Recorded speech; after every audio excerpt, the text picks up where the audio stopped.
제가 요즘 공동체, 마을 공동체를 떠들고 다니니까 제 독자들, 특히 이제 혹시 스님들은 그 제 홈페이지 하늘이 감춘 땅이라고, 그 휴심정이라고 제 홈페이지를 제가 이제 오랫동안 운영을 해오고 있는데 네이버에 휴심정이라고 치면 나옵니다. 근데 이제 거기 보면은 늘 그 오지, 암자, 톡을 이런 데 찾아다니고 은둔에서 계시는 수행자들 인터뷰하고 늘 그런 기자가 무슨 뜬금없이 그 공동체냐. 상당히 당신 보니까 외로운 늑대처럼 주로 시간만 나면 히말라야 트레킹 다니고 주로 저런 오지, 암자, 톡을이나 찾아다니고 주로 이제 그러던 사람이 굉장히 그 반공동체적, 반사회적으로 보이는데 무슨 공동체냐. 그렇게 의문을 가지신 분들이 꽤 있습니다. 맞습니다. 제 개인적으로 생각을 해보면 저는 좀 사회적이거나 좀 공동체적인 것보다는 저는 그 혼자 있는 것을 많이 좋아하기도 하고 제가 많이 그랬던 것 같아요. 그러니까 어디 무슨 검사를 해보니까 외향성, 내향성 이렇게 해보니까 요즘에 뭐 페이스북 보면 이제 그런 거 검사하는 것도 나오더라고요. 그거 해보니까 당신은 내향성이 97%다 그러더라고요. 그러니까 아예 그냥 저기 그 아무도 없는 묘향대나 어디 도서관 같은 데서 늙어 죽을 때까지 살아야 될 팔자가 아닌가 싶을 정도로 너무나 그 내향적인 그런 성향으로 나오더라고요. 그래서 이제 제가 혹시 이렇게 이제 공동체에 대해서 얘기를 하더라도 나중에 수십 년 뒤에 혹시 스님들이 버리고 간 남자에 가보니까 어디 처사가 한 명이 있는데 저게 옛날에 수십 년 전에 강의 듣던 조연이 아니야 저거?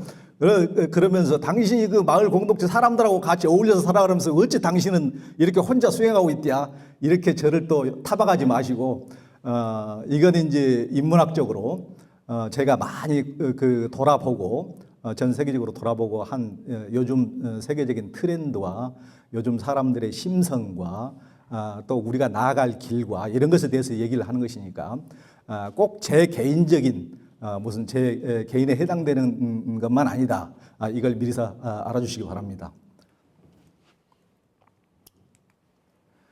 그 우리가 이제 그 불교에서 그 제일 많이 나오는 그 이제 이게 그 소설이 오세암 동자 얘기 아닙니까?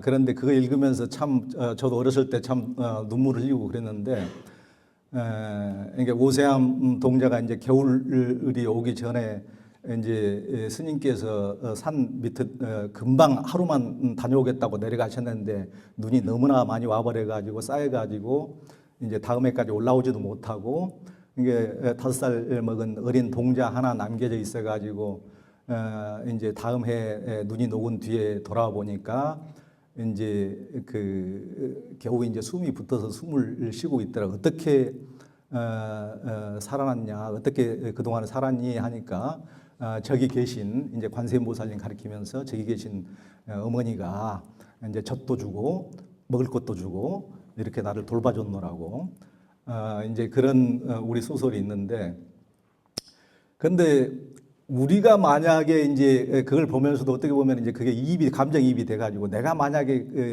그 처지가 됐으면은 얼마나 무섭고 얼마나 외로웠을까 이제 이런 생각을 많이 해봤는데요. 그러니까 우리 모든 사람이 저는 그 오세암 동자 같은 그런 슬픔이 내면에 있다고 생각을 합니다. 그런데 왜 이제 그런 우리 내면에 그런 게 있을까? 그걸 이제 차츰 설명을 드리도록 하겠습니다.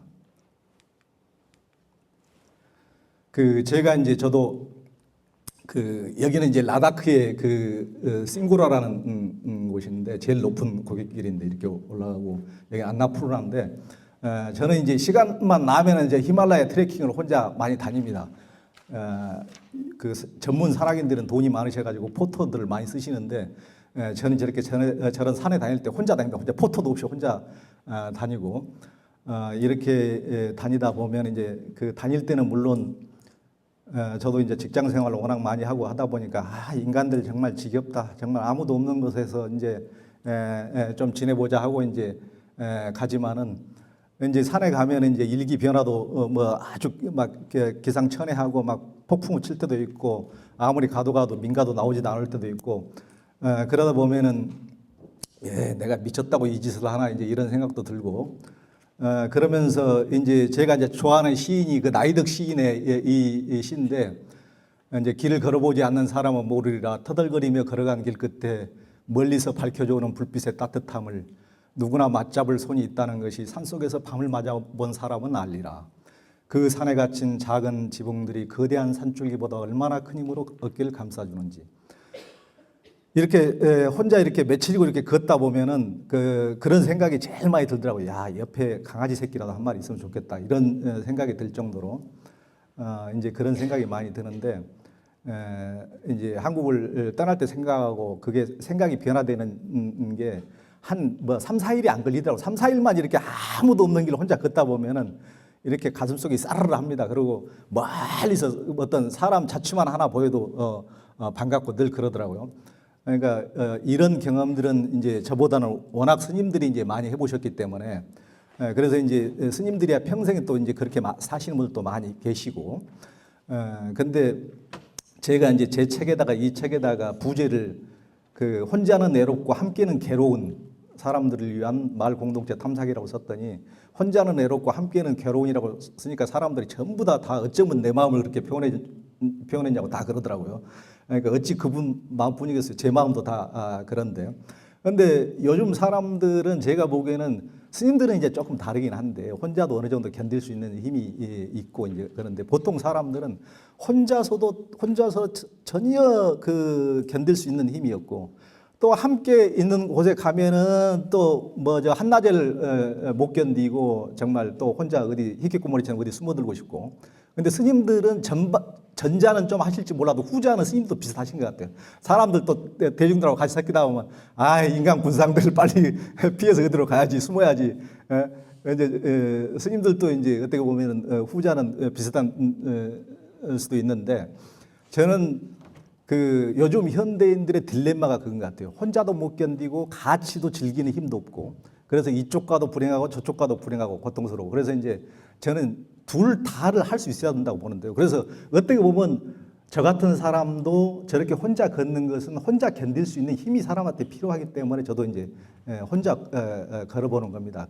그렇지만은 혼자 걸을 때도 이제 숱하게 이제 혼자 걸어보지만은 혼자 걸을 때 정말 어떻게 보면은 저렇게 거대한 너무나 황홀한 산보다도 조그만한 어떤 사람 자치 하나가 훨씬 더 내게 큰 감동으로 다가오는 것을 느낍니다.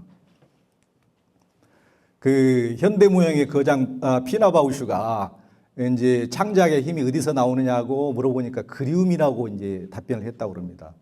근데 저는 이런 춤꿈뿐만 아니고 우리 모두가 어떻게 보면은 자기 삶의 그리움의 표현이라고 생각합니다. 누구나 자기가 잃어버린 게 있고 자기가 찾아 떠나는 게 있고 자신의 깊은 마음에서 애타게 찾는 게 있고 무엇인가를 찾고 있는 거죠. 어떻게 보면은 이제 스님들은 정말 진정으로 그리운 것을 찾아다니시는 것 같으신데, 이제 보통의 현대인들은 그렇지가 않죠. 보통의 현대인들은, 그러니까 우리가 살면서 너무나 이제 많은 스트레스를 받고 어렸을 때부터 성적 공부하고 얘들이 이제 머리꼴찌가 저렇게 지끈지끈 어려서부터 아프다고 부여잡고, 여기 밑에 이제 넥타이 잡고 몸부림치는 사람은 접니다. 저도 이제 직장 생활을 한 30년 하다 보니까 정말 지긋지긋해요, 가끔은. 그래서 이제 모든 사람이 어떻게 보면은 요즘 현대인들의 이 삶이, 이 숨이 여기서 숨이 막혀가지고 까딱까딱 해가지고 어떻게 보면 더 깊은 그리움 속으로 내가 뭘 원하고 내가 뭐 하려고 내가 살아서 지금 살고 있는 거지, 그런 더 깊은 마음 내면 속으로 들어가 볼 여가가 없는 것 같아요, 우리 삶이. 그래서 어려서부터 니는 그렇게 해가지고 공부도 못하고 뭐 이렇게 해가지고 한글도 못 깨치고 이래서 네가 커서 뭐가 될래, 옆에 지나다니는 저 쓰레기 치는 아저씨 보이지, 너 저렇게 살래 하면서 늘 또 그 살아오면서 늘 상처도 받고 많은 또 고통도 받고 그러다 보면은 어떻게 보면 여기에 목에 걸려가지고 우리의 더 깊은 그리움을 찾아가지고 더 이상 못 들어가고 많은 게 우리의 삶이 아닌가 싶습니다. 그래서 많은 사람들이 요즘에 이제 스님들도 다 SNS 다 하고 그러니까 저도 TV만 켜면은 전부 다 여행 얘기고 먹방 얘기고, 정말 저는 아예 요즘에 TV를 아예 켜질 않는데, 그러니까 요즘 사람들이 그게 뭐 TV에서 하고 싶어서 어떻게 보면 하는 게 아니고 요즘 사람들 심리가 그렇기 때문에 그게 팔리기 때문에 그렇게 만드는 거거든요. 예, 그렇게. 요즘 사람들 심리가 이제 정말 벗어나고 싶다. 아, 자유를 찾아 떠나고 싶다. 그러니까 스님들처럼 무슨 깊숙한 내면의 그리움을 찾아서 가는 게 아니고 지금 당장 숨을 못 쉬겠으니까 당장 좀 살고 보자. 숨 좀 쉬자. 이런 마음으로 어떻게 보면은 전부 다 숨막혀 하는 거거든요. 요즘 사람들 심리 상태가 그런단 말이에요.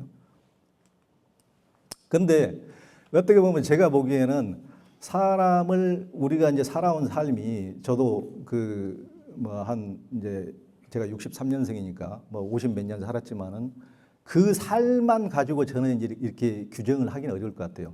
우리 DNA 속에서 그 저장된 것은 어떻게 보면은 훨씬 더 오랜 포유류로서 살아온 삶이 수백만 년 동안 살아온 삶이 내장돼 있다고 생각을 하거든요. 그래서 제가 보기에는 오히려 요즘 인간들은 한순간에 너무나 현대 문명이 발전돼 가지고 헷가닥 변화를 심해 가지고 지금 지가 누군지도 모르고 정신없이 바뀌고 있는 중이니까 인간성을 알아보려면 인간을 볼 것이 아니고 오히려 동물을 저는 봐야 된다고 생각해요. 동물을. 인간도 저렇게 사회적 동물로 저렇게 살아왔거든요. 저런 식으로 늘 사회적 동물로. 늘 늑대처럼 뭐 침팬지처럼 원숭이처럼. 그래서 이거는 이제 북아메리카에서 늑대 무리들이 이동하는 그 사진인데 늑대 무리들이 이제 늑대들은 무리 지어 가지고 한 20마리씩 이렇게 저것도 사회적 동물이니까 무리 동물이니까 저렇게 이제 이동을 하는데 제일 그 앞에 가는 그 늑대가 덩치가 크죠. 덩치가 크고 어떤 늑대일 것 같습니까? 제일 앞에 가는 늑대가 좀 그래도 이제 길을 개척하려면 눈밭을 해주고 가려면은 그 앞에는 푹푹 빠지고 좀 이렇게 그러니까 좀 덩치가 크고 이런 애들이 이제 앞에서 길을 개척하고 이렇게 가는 거죠. 그리고 여기도 이제 좀 그 다음에 크고 그 다음에 여기 이제 제일 뒤에 오는 늑대가 어떤 늑대 것 같아요. 그랬더니 제가 그저께 누구한테 물어보니까 누가 그러더라고 왕따 늑대 그러더라고요. 그래서 야 그건 인간 얘기고 인간들 얘기고 인간들이 이렇게 왕따 시키지 이게 무리 동물이 왕따 시키는 거 맞아. 그러니까 이건 그 저 왕따가 아니고 왕 대장 늑대거든요. 대장 늑대. 대장 늑대가 이제 최후 뒤에서 누가 공격하지를 않는가 이렇게 누가 잡아먹으려고 이제 더 큰 동물이 오질 않는가 뒤에서 대장 늑대가 이렇게 마지막으로 지키는 거거든요. 그리고 이제 이 가운데 이게 이제 할머니 늑대, 할아버지 늑대, 아픈 늑대, 장애인 늑대 이런 늑대들이 이제 가운데 이제 보호하고 이제 오는 거죠. 근데 인간 세상이라면 요즘에 인간 세상이라면은 여기에 무슨 2000m 고지 뭐 로키 산맥을 넘는다 그럴 때 인간들이라고 하면 어떨 것 같아요? 이렇게 인간들이라면 야 자들은 왜 따라와가지고 아이고 참말로 집에서 국으로 엎어져 있지 왜 따라와서 남조차 어떻게 보면은 우리조차 지금 위험에 빠뜨리고 그래야 인간 세상이라면 어떻게 보면 이렇게 될 가능성이 있거든요. 얘들처럼 이렇게 완벽히 보호하고 이렇게 무리 동물로서 이렇게 가는 게 어떻게 보면은 요즘은 인간이 늑대만 또 못하고 우리 인간이 어떻게 살아왔는지를 보려면 인간 세계를 보면 안 되고 인간 세계는 아까 당장 그러지 않죠. 왕따 늑대라고. 그러니까 인간 세계를 보면 안 되고 우리가 어떻게 살아왔느냐를 보려면 쟤는 동물을 봐야 되는 게 더 맞는 것 같아요. 동물을.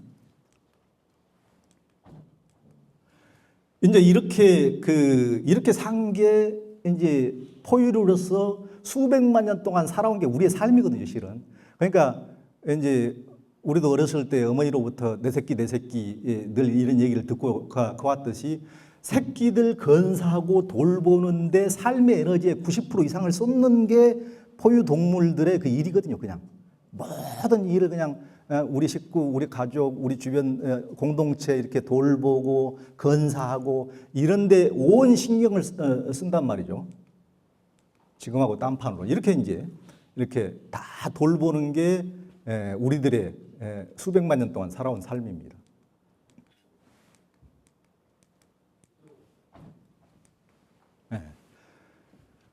그러니까 그 아까 늑대나 그 침팬지뿐만 아니고 이게 사람도 이렇게 다 이렇게 살아왔거든요.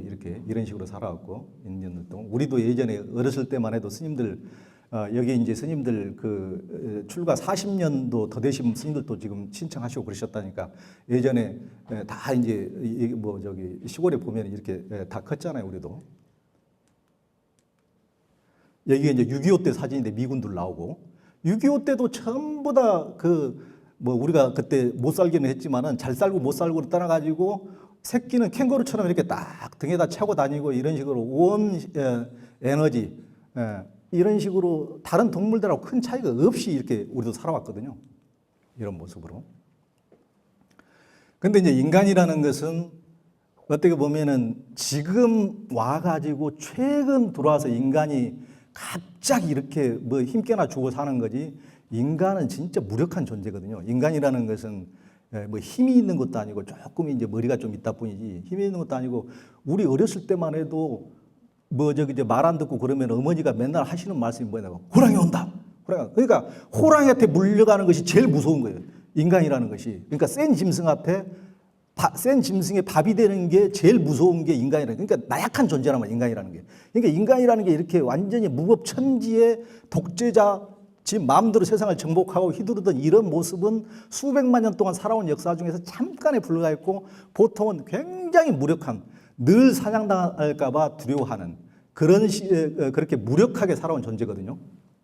그러니까 인간이라는 존재를 봐야 되는데 그러니까 오랫동안 수렵처지 어디 그러니까 인간이 요즘이나 폼을 재고 사람들 뭐 스테이크 썰어서 이렇게 먹고 이렇게 하지 예전에는 벌레나 잡아먹고 뭐 이제 조그마한 새나 이제 어떻게 잡아먹고 거의 풀이나 뜯어먹고 다 사는 게 인간이었지 요즘처럼 이렇게 살아온 것은 불과 얼마 안 되는 거거든요.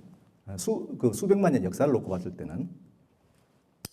그런데 이제 그 인간하고 침팬지하고 차이는 그게 유전자로서는 1.6%밖에 차이가 안 납니다. 그러니까 우리가 뭐 대단한 줄 알지만은 그러니까 무슨 뭐 영적으로는 이제 다른 차원이지만은 그냥 그런 동물적인 차원에서 봤을 때는 침팬지하고 큰 차이가 1.6%밖에 차이가 없다는 1.6%밖에. 그런데 그 큰 차이가 또 있습니다. 무슨 차이가 있냐면은 침팬지는 태어날 때 뇌가 60% 이상이 완성돼서 태어난다고 합니다. 근데 인간은 25%밖에 완성이 25%밖에. 그러니까 아주 무력한 상태에서 태어나는 거예요. 무력한 상태에서 태어나고 그러니까 이런 식으로 이렇게 태어나고 이러니까 그 야생에 만약에 야생 상태라면은 다른 동물들이 보기에 딱 보면 한입거리죠, 한입거리. 이게 한입거리 거의 정말 무력한 상태고 근데 얘들은 인간이라는 것은 얘들은 태어나 놓고 어렸을 때 우리 보면은 망아지고 송아지고 이거 태어나면은 발로 톡 차면 일어서요, 안 일어서요? 일어서거든요. 바로 톡 차면은 바로 태어난 지 10분도 안 돼가지고 일어서거든요. 근데 얘들은 무슨 한 1년만 되면 그 농사도 시켜 먹고 온갖 짐도 끌 수 있고 다 그러는데 얘들은 어때요? 얘들은 참말로 이게 키워도 견적이 안 나오잖아요. 얘들은 키워도 이거 한 20년도 키우고 요즘 애들 한 30년도 더 키워야 돼. 또 30년 키워서 시집장가 버려도 계속 키워야 돼. 요즘. 그러니까 얘들은 이게 이제 동물에 비해서 견적이 안 나오는 거거든요. 투자에 비해서 아무런 가치가 거의 없는 무력한 존재거든요. 그러니까 그게 무슨 얘기냐면은 동물보다 훨씬 더 많은 돌봄과 협력과 공동체성이 필요해요, 안 필요해요? 훨씬 더 필요하다는 거예요. 아까 늑대나 침팬지는 사회적 동물로 지금까지 유지하고 있지만은 걔들보다 훨씬 더 필요한 게 뭐예요? 인간이 훨씬 더 필요하거든요.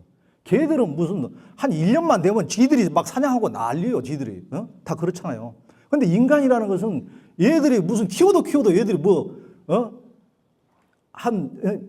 길 때까지도 몇 년 걸리지. 사람 구실을 하려면 진짜 수십 년을 기다려야 되잖아요. 그러니까 어떻게 보면은 동물적으로 봤을 때는 정말 한심한 존재가 인간이거든요. 한심한 존재. 그러니까 서로 돌보고 협력하지 않으면 도저히 지탱해 갈 수 없는 게 인간의 유일한 특성이란 말이에요.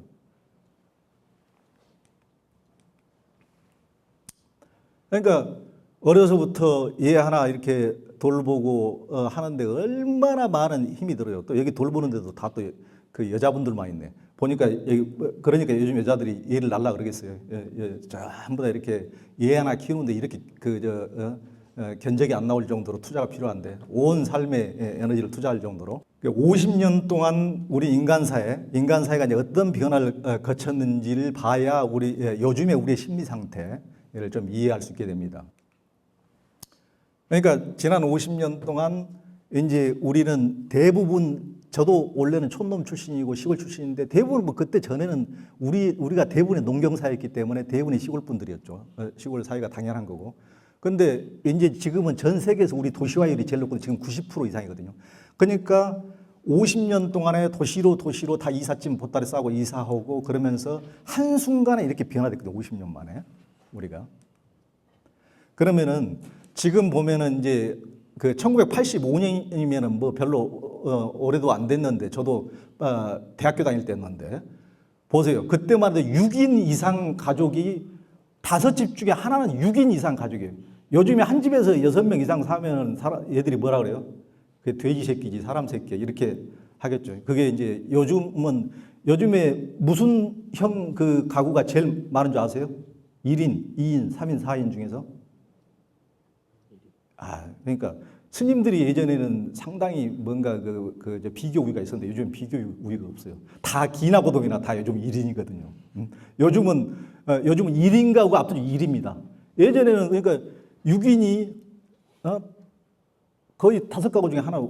근데 지금은 1.5%. 그러니까 뭐 거의 없는 거예요, 없는 거. 6인. 그러니까 5인도 그러고 4인도 그러고. 그러니까 요즘 이제 1인 가구가 제일 많아졌단 말이에요. 이제 15년부터 높아지기 시작해가지고 쭉 이제 가면 갈수록 엄청나게 이제 높아가는 거죠. 1인 가구들이. 그러니까 전 세계 1인 가구 수는 여기 이제 숫자로만 써놨는데 1인 가구가 잘 사는 나라 사람들이 1인 가구가 높아요. 못 사는 나라 사람들이 1인 가구가 높아요. 잘 사는 나라 이상하죠. 그러니까 예전에는 예전 인구학자들 그 예측이 거의 다 벗어나고 있습니다. 예전에 보면은 우리도 창고에 보면은 쥐들도 창고에 곡식이 그득해야 쥐도 새끼도 많이 까놓고 이러는데 그러니까 먹을 것이 많고 풍족하고 부유하면은 더 생산을 많이 하고 새끼를 많이 까고 이런 것이 자연의 이치인데 지금은 잘 쌀수록 얘를 안 놔버리거든요. 잘 쌀수록. 그게 왜 무슨 논리냐. 예전에 인구학자들이 그렇게 예측한 것이 다 틀려버렸느냐. 지금 이기적 유전자 그 대단한 40년 전에 최고의 베스트셀러 지금까지도 뭐 베스트셀러기도 한데 그 사람이 지금 그 써놓은 책을 뒤져보면 나와요. 그때까지만 해도 인구가 지금 상태로 그 상승하면 증가하면은 사람을 층층 쌓아가지고 우주 끝에까지 닿을 날이 얼마 남지 않을 것이다. 이렇게 얘기를 하거든요. 근데 그게 예상이 완전히 빗나갔어요. 지금은 물론 못 사는 나라는 조금 이제 증가율이 있지만은 증가율이 완전히 꺾여버렸어요. 지구가 물질적으로 풍요해지면서 정반대로 돼버린 거예요. 그러니까 이 원인이 어디가 있는지를 이제 봐야 되는데요. 그러니까 우리가 이제 4, 50년 만에 어떻게 보면은 비슷한 상태로 쭉 이런 삶을 수백만 년을 이어오다가 갑자기 한 50년 동안에 이 세상이 경천동지할 정도로 이렇게 변화돼 버렸단 말이에요. 우리 삶이. 그러니까 예전에 이제 만약에 1970년에서 2010년까지 필리핀이 1인당 국민소득이 만약에 10배로 늘었다. 그러면 1인당 국민소득이 한 달에 100만 원 벌던 사람이 1000만 원 벌게 되면 엄청난 그것도 변화잖아요. 엄청난 변화인데 그러면 한국 같은 경우는 이건 10년까지 통계니까 2019년이니까 지금이 한 100배가 1970년대 이후에 국민소득이 한 100배가 늘어났다면 이건 엄청난 거거든요. 그러니까 그렇게 엄청난 속도로 성장 발전하면서 그걸 따라가려다 보니까 애들도 너무 피곤하고 나도 스트레스 받고 이렇게 이제 정신없는 거죠. 우리가 KTX를 타고 달려왔으니까. 그러니까 지금 이제 우리나라 한국 사회가 세계에서 나쁜 것은 다 유리드만에 보니까 자살률, 고독사, 저출산 이런 게 이제 엄청난 지금 이렇게 됐는데 한국 사회가 왜 이렇게 이런 문제들이 심각해졌는지를 그 원인을 알아야 돼요. 제가 보기에는 그러니까 매스컴이나 뭐 학자들이나 이런 그 정부 당국자들이나 이런 사람들이 정확히 그런 얘기를 핵심을 잘 못 짚더라고요. 저는 이제 이게 1970년대 초반에 우리가 새마을 운동이 시작됐는데 이제 스님들도 어린 시절에 보면은 이런 집 뭐 초가집은 이거 다 봤을 거예요. 저희 어렸을 때 저희 동네도 다 그랬으니까 어렸을 때 지붕 개량이라든가 담장 쌓기 이런 운동 새마을 운동이 1970년대 시작됐으니까 그때만 해도 뭐 동네 경운기 한두 대 있고 이런 삶이 1970년대까지 우리 시골 보편적인 모습이었어요. 시골. 그러면은 이 모습이, 이런 모습이 그러면 100년 전하고 크게 달랐을까 안 달랐을까요? 100년 전. 그러면 조선시대하고는, 고려시대하고는, 삼국시대하고는, 청동기 시대하고는, 신석기 시대하고는, 구석기 시대하고는 10,000년 전하고도 큰 차이가 없이 이런 삶을 우리는 살아온 거군요. 불과 70년까지, 70년 초반까지. 근데 불과 지금 4, 50년 만에 이렇게 돼버렸거든요. 이렇게. 전혀 별로 인간이라는 게 우리 DNA 속에 각인된 대로 우리 삶이 큰 변화 없이 그냥 인간이 이렇게 생겼는가 보다 하고 이렇게 우리는 이렇게 쭉 살아왔는데 갑자기 4, 50년 만에 이렇게 돼버린 거예요. 10만 년 전에도, 10,000년 전에도, 1,000년 전에도, 100년 전에도, 50년 전에도, 40년 전에도 이렇게 비슷하게 살아오던 사람들이 이렇게. 그러니까 우리가 얼마나 여기다가 한 인간을 놓고 충격파를 얼마나 세게 가해버렸는지 우리 스스로 미처 상상하지 못하지만 엄청난 충격이 가해진 거거든요. 그러니까 이제 우리는 그 사이에 이제 그 발전이라는 이름으로 엄청나게 발전이 되면서 도시화되고 또 산업화되면서 개인들은 개성을 발현하고 또 성공의 기회가 생기고 예전에는 뭐 공장이라는 게 있어, 뭐 회사라는 게 있어, 뭐 취직할 데가 있나 어떻게 보면 돈 벌 기회도 없고 아무런 기회도 없었는데 드디어 세상이 변화되면서 개인으로서는 개성을 발휘할 수 있고 성공의 기회가 물론 왔죠.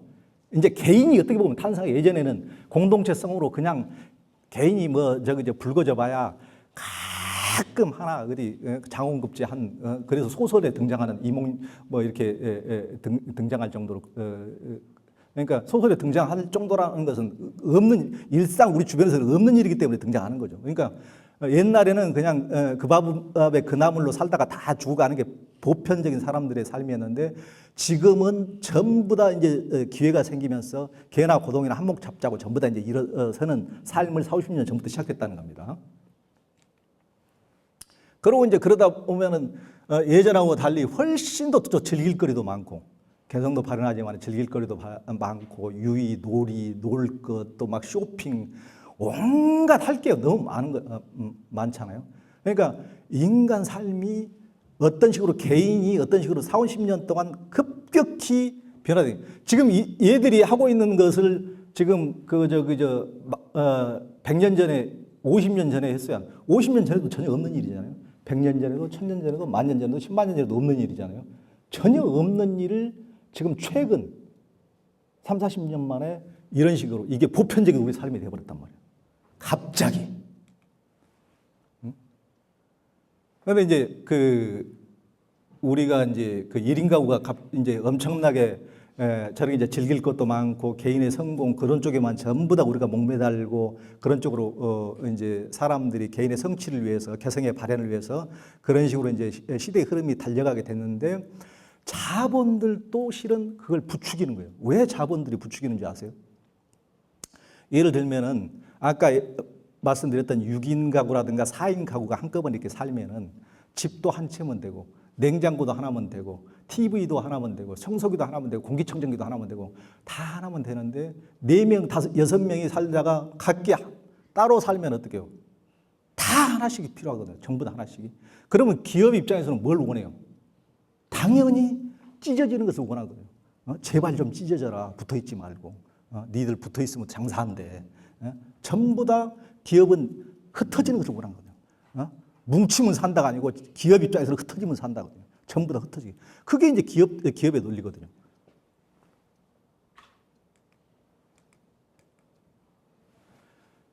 그래서 이제 개인으로서는 어떻게 보면은 아까 우리가 이제 혼자는 외롭고 함께는 괴롭다 그랬는데, 그 사람들과 어울려서 살고 싶은 삶을 누리고 싶은 생각도 있는가 하면은 늘 또 피곤하고 유희와 즐거움과 이걸 찾아서 어디를 떠나고 자유를 찾아서 이렇게 하고 싶은 요즘 사람들은 이 딜레마 속에 빠져 있는 저 소녀처럼 방황하는 인간이다. 요즘 현대인들을 규정하면 저런 인간으로 저는 봅니다.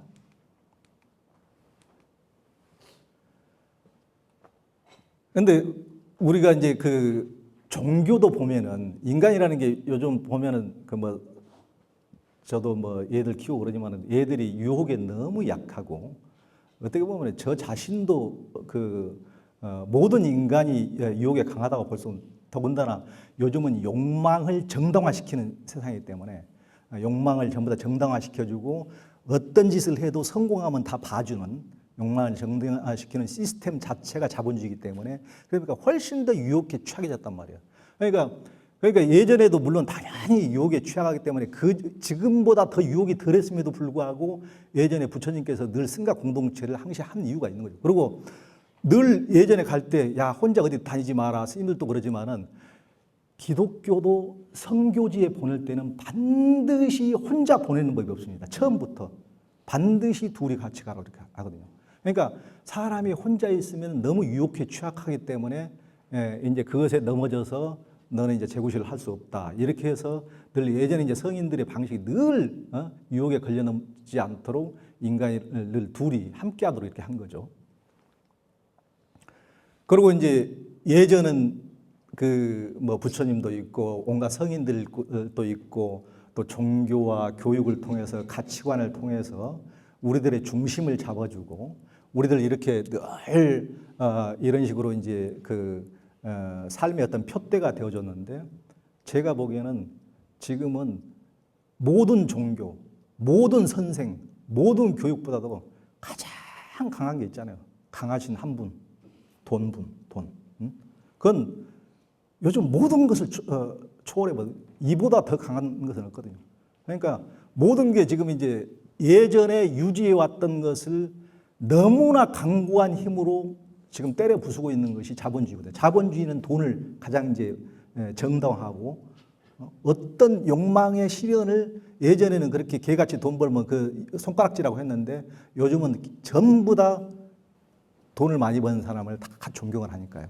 부자를 다 존경하니까 최고 존경하니까. 요즘에 이제 가장 강한 게 이제 돈이 된 거죠. 그래서 지금은 이제 스님들은 워낙 혼자 사셔도 뭐 깔끔하게 하고 사시니까 그러지만은 여기 보면은 뭐 요즘 사람들은 제가 집에 가면 다 이러시죠? 그러면 다 웃거든요. 실제 다 그러기 때문에 이렇게 집에 가면 이제 전부 다 그러니까 너무나 경쟁 사회에서 자본주의 사회에서 너무나 밖에서 살아가기가 힘들고 이제 스트레스도 받고 그러니까 제발 아무런 구속도 받지 않고 편하게 나 혼자만이라도 살고 싶다. 이게 이제 요즘 1인 가구의 증가의 가장 큰 원인이고 많은 사람들이 이렇게 이런 삶을 지금 추구하고 있는 거죠. 그래서 1인 가구는 지금 상상을 초월할 수 없을 정도로 엄청나게 늘어나고 있는 거죠, 지금. 그래서 이제 좀 머지않아서 수십 년 뒤면 한 절반가량이 이제 1인 가구가 될 겁니다. 많은 사람들이. 이제 우리가 이제 지난 4, 50년의 삶에서 어떤 재앙이 우리에게 왔는가. 그러니까 아이에게 아까 침팬지나 늑대 새끼로서는 결코 겪어본 적이 없는 재앙을 인간, 사람, 아기가 어떤 재앙을 겪었는가를 이제 보겠습니다. 이제 예전에는 이제 엄마를 보완한 대가족이라는 게 항상 있었고 마을 공동체가 있었죠. 이제 미국의 동물 심리학자 해리 할로우가 이제 원숭이 실험을 해가지고 그러니까 제가 보기에는 사람보다도 원숭이나 늑대 실험을 해보는 게 사람의 본성을 훨씬 더 다 알 수 있는 것 같아요. 그래서 아마 해리 할로우도 원숭이 실험을 했을 때는 물론 사람 가지고 격리 실험을 하기는 어려운 측면이 있으니까 이제 물론 했겠지만은 그러니까 원숭이를 이제 애미로부터 이제 격리를 해가지고 따로 키워봤단 말이에요. 따로 키워봤더니 원숭이 새끼한테 격리를 시켜서 혼자 키우면 제일 필요한 게 뭘 것 같습니까? 당연히 이제 먹을 것이 당연히 필요하다고 생각을 하잖아요. 근데 이제 먹을 것을 충분히 공급을 했어요.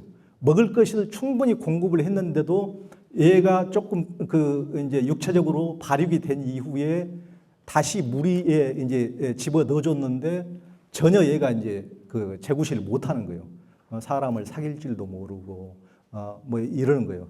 그러니까 이제 이게 혼자 큰다는 것이 그런 거구나 해서 이제 해리 할로우가 다른 실험을 한번 해봤습니다. 이번에는 이제 무슨 실험을 했냐면은 어미 모형, 원숭이 어미 모형을 2개를 만들었어요. 어미 모형. 하나는 그 엄마 같은 느낌이 나는 천으로 된 어미. 근데 여기는 젖이 없어요. 젖이 안 나고 우유가 없어. 여기는 철사로 된 어미 모형을 하나 만들어 놓고 여기서는 빨기만 하면 젖이 무궁무진히 나오는 이제 이걸 했단 말이에요. 이렇게 두 개를 만들어 놓고 이 온숭이를 무리로부터 격리시켜 가지고 이 안에다 가둬놨더니 온숭이가 어디에 붙어. 그러니까 우리가 보통 이제 어렸을 때 어머니로부터 늘 많이 듣는 얘기가 무슨 얘기냐면은 저도 이제 그런 얘기 많이 들었는데 요즘 애들 그러잖아요. 요즘 아니 내가 진짜 필요할 때 엄마는 어디 가고 있었어? 엄마는 어디 가고 나도 안 돌봐주고 그러냐고 보면은 어머니들 늘 하는 소리가 그러잖아요. 야, 니들 먹여 살리라고 돈 벌고 먹고 사니라고 그랬지. 니들 껴안고 보도만 있으면 누가 밥 갖다 준대? 이제 이러잖아요. 그리고 니들이 그 배고픈 서름을 겪어봤어. 어머니들 늘 하시는 말씀이 그거잖아요. 세상에 서름해도 배고픈 서름보다 더 큰 서름이 있는 줄 알아? 니들이 호강에 초친 소리지. 늘 요즘에는 배고픈 서름을 모르니까 그러지. 예전에는 얼마나 우리들이 힘들게 살고 이제 그랬냐고. 그러니까 늘 먹고 사는 얘기죠. 먹고 사는 게 제일 중요하다는 말씀을 우리 부모님들은 늘 해주시잖아요. 그런데 이 온숭이를 이제 격리해봤더니 온숭이가 어느 쪽에 붙어 있어요, 지금. 계속 이쪽만 붙어 있는 거예요. 그래서 얘가 우리는 보통 어린 얘기할 때 제일 필요한 게 뭘까 물어보면 당연히 먹을 것이 제일 필요하겠죠. 이렇게 얘기를 하는데 먹을 것은 충분히 줬어요. 먹을 것은 빨기만 하면 다 나오는 것을 이렇게 나눴는데 계속 여기만 붙어 있고 얘가 너무 배가 고프면은 이렇게 입만 쭉 내밀고 여기를 빨아먹는 입만 이쪽으로. 그러니까 그러면은 얘를 봤을 때는 지금 얘가 더 많이 찾고 더 필요로 하는 게 뭐예요? 어느 쪽이에요? 엄마잖아요. 엄마 품. 우리 엄마들은 맨날 니들이 지금 배부른 소리지. 에? 야, 밥이 제일 중요하고 먹고 사는 게 제일 중요하지. 늘 우리 엄마들 저희 어머니도 그런 소리를 하셨는데 얘 입장에서는 얘 입장에서는 아니 먹을 거 쫙가 없어도 되니까 나 엄마 품이 더 그리워. 얘는 지금 그런 거거든요. 지금 얘 실험에서는 그걸 보여주는 거거든요. 그러니까 온숭이 실험에서 엄마의 품이라는 게 엄마의 돌봄이라는 게 얼마나 절실한지 이건 이제 보여준 거죠. 근데 이제 40-50년 동안 우리 삶이 얼마나 변화됐는지 이제 이게 뭐 단적으로 보는 게 요즘 출산율이잖아요. 출산율이 요즘 비상 10년 동안 126조를 쏟아부었다는데도 전혀 개선의 기미를 보이지 않고 거꾸로 곤두박질 치고 있지 않습니까? 출산율이.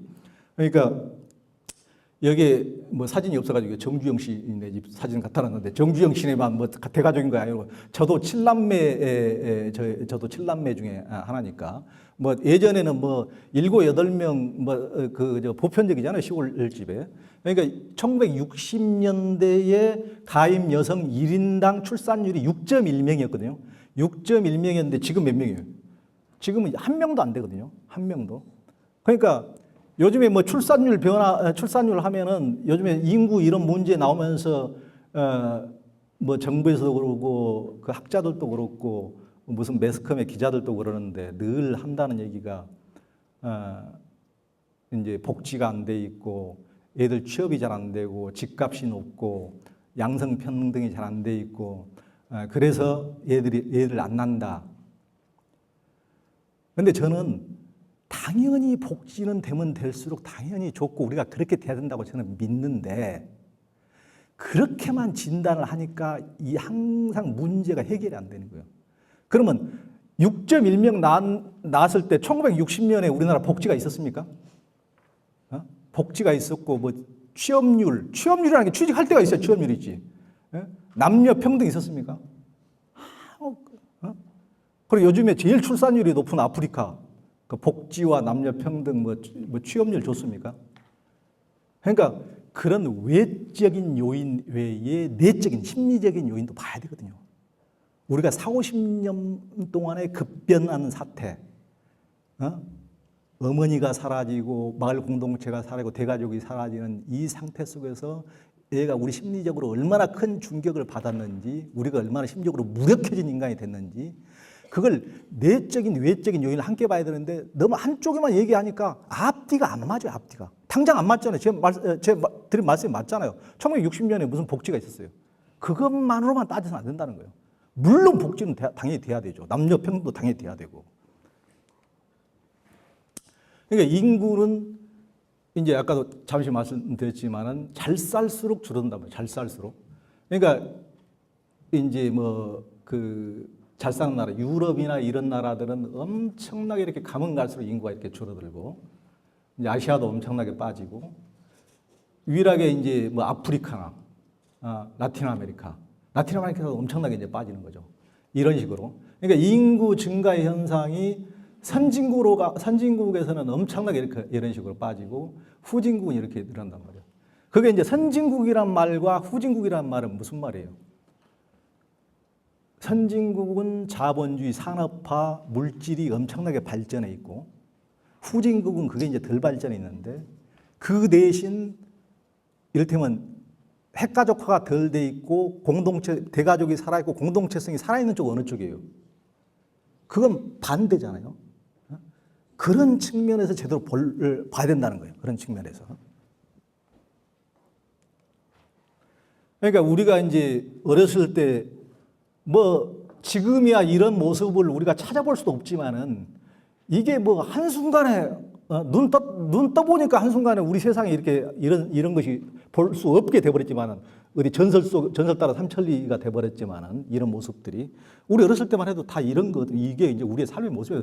어디 밖에 나가면 뭐 이제 전부 다 무슨 일 터져야 무슨 살인사건 나야 이렇게 모여드는 것이 아니고 일상에서 이렇게 뭔 일 있는가 이렇게 항상 관심을 갖고 쳐다보고 같이 모이는 게 우리 어렸을 때 삶 아닙니까? 여기 뭐 시골만 그런 게 아니고 도시에서도 이런 식으로 같이 등록해주고 같이 고산 나가면은 같이 만나고 이러는 게 우리의 일상적인 삶이었거든요. 이게 이제 우리들의 뭐 도시에서도 이렇게 뭐 집 밖에 나가면 전부 다 이렇게 하고 살든 못 살아도 이렇게 같이 누집 새끼인지 모를 누가 없는 것이고 센터에 가면 전부 다 같이 그래서 이런 모습은 한순간에 사라져버렸지만은 수만 년, 수천 년, 수백 년 이어오다가 최근 40, 50년 만에 싹 갑자기 어디 타임머신을 타는 것처럼 갑자기 없어져 버렸지만은 이런 식의 삶, 공동체적 삶이 우리의 인간의 삶이었거든요. 이렇게 마당에 나가면 전부 다 당연히 여러 집 살아도 다 서로 이제 어울리고 같이 어울려서 사는 개들도 옆집 얘하고는 다 알고 지내고 이렇게 전부 다 이렇게 이게 이제 자연스러운 이렇게 삶이었죠. 우리 어렸을 때 당연히. 그러니까 꼭 생물학적 엄마가 아니어도 예전에는 마당이 있고 마을 공동체가 있기 때문에 뭐 엄마가 설사 논에나 밭에 나간다 하더라도 누가 울고 그러면은 누가 봐줄 사람이 있어요, 없어요? 당연히 다 있는 거죠. 누가 뭐 대가족이 있고 그러니까 이게 개들도 꼭 보세요. 개들도 생물학적 엄마가 아니어도 다 누군가 돌봐주는 사람이 있으면 이렇게 다 의지하고 그러거든요. 꼭 자기 생물학적 엄마가 아니더라도 오세암 동자가 자기 스님 의지하듯이 꼭 생물학적 엄마가 아니어도 이런 식으로 누군가 돌봐주는 사람이 있으면 되는 거예요. 그러니까 예전에는 마당과 대가족과 마을 공동체가 당연히 돌봄의 그런 큰 엄마 구실을 한 거라요. 큰 엄마 구실을. 얘한테도 엄마가 된 것처럼 얘들도 엄마가 되는데 인간이라는 말할 것이 없는 거죠, 당연히.